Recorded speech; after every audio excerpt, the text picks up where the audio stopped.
like our generation, I know kids, like young adults, all of us, we going through some things, we be like, dang, like, God, what did I do wrong? God, what did I do wrong? So my question for you is, tell me the difference between preparation and punishment. Preparation and punishment. Preparation versus punishment. The reason why I'm so ambivalent to answer the question is because I don't like the word punishment. I like the word chastise or discipline. Okay. And the reason why I say that because God's not so much punishing us.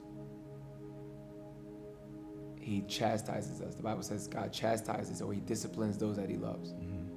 And that's evidence that he's their father. So God's discipline should encourage me because it shows that God is dealing with me, which means God cares and loves me and he has a plan for me. Because discipline, another word for discipline, can be to instruct. So God, when he instructs me, that's evidence that he loves me. So God's instructions is to be prepared. And I think the consequences of my lack of preparation is the punishment. But the punishment wasn't from God. It's the results of my lack of preparation, which is, it's like a law. Like God moves by laws. So God's not punishing me. He tried to keep me from punishment by instructing me, by disciplining me. And out of my disobedience to him, I have to suffer the consequences. But thank God again for even grace and mercy, that even in the punishment, if my lack of preparation to something that was severe was supposed to take me out, God covered me. You see, so punishment is a word that I was hesitant on because we have to understand where the punishment is coming from. So God never leaves with punishment. God is trying to protect us from punishment. Yeah. See, and what I know about God will help me approach him after life or the consequences of my disobedience punish me. Because I need to run back to him. Yeah. I need to run back to him. And God doesn't say, I told you so when you ran back to him. He says, I'll start again. But I think the lack of preparation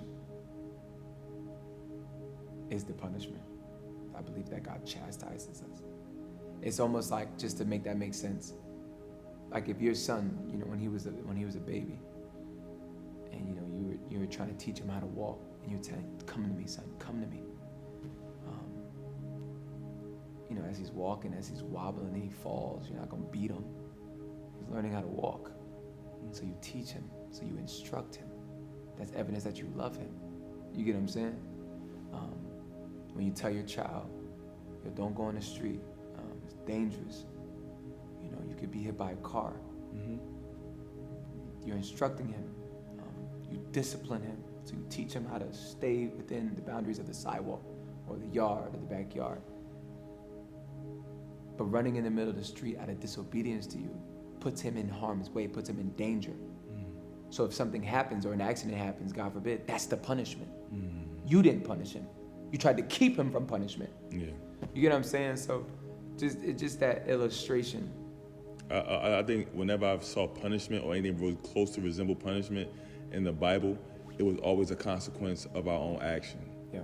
It was never God just saying like, yo, this is what I want to leave with. It was, like you just said, disobedience and lack of preparation. Disobedience. So it's like, and fathers, and the thing that y'all love you said, bro, and I want to reiterate this, is that a father, like his disciplining of us shows that we're his children. Yeah. And I think your understanding of that, your understanding of God's discipline or God's instructions, knowing that it's protective, makes me reevaluate where I'm running to when I don't run to God.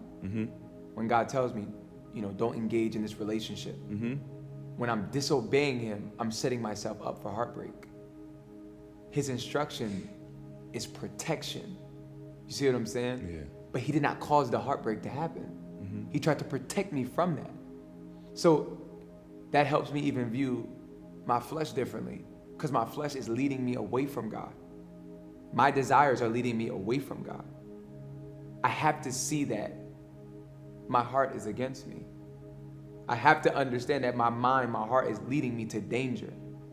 But if I see God as a safe place and as a refuge or protection, I'm going to run to him.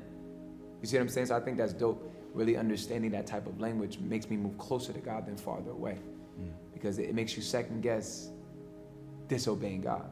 You know what I'm saying? And for me, like I said, I'm in a place where I want to learn through intimacy, not through the consequence. There we go. It's so easy to say, oh, I get it now. Yeah. After you told me the fire was hot, but I still went and touched it. Yeah. No, I don't want to learn like that no more. I want to learn by intimacy. Daddy, I trust you. Yeah. Despite what my curiosity says, despite what my desires are saying, I know that my desires are pulling me to something that will not fulfill me. You know what I'm saying? And it will cause me harm.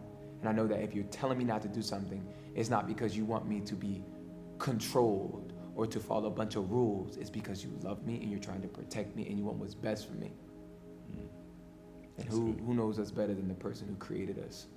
It's God. That's good. It's God. Protective medicine is better than treatment.